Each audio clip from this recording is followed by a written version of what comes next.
Harihi Om. Having completed chapter 12, Harihi Om. Having completed chapter 12, Harihi Om. Having completed chapter 12, Harihi Om. Having completed chapter 12, Harihi Om.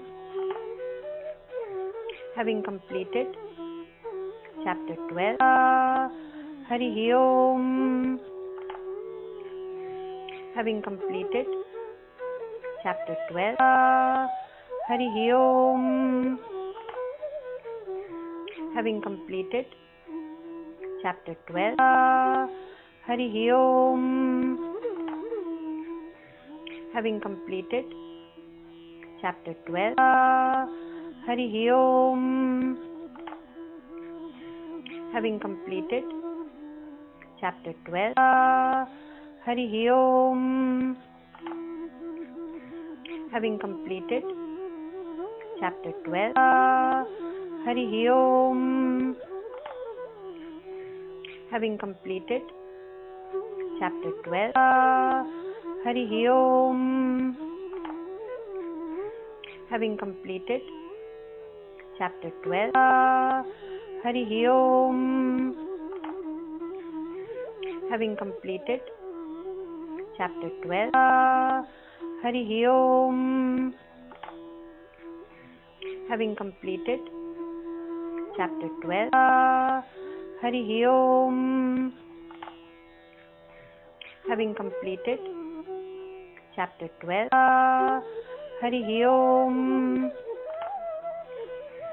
Having completed chapter 12, Harihi Om. Having completed chapter 12, Harihi Om. Having completed chapter 12,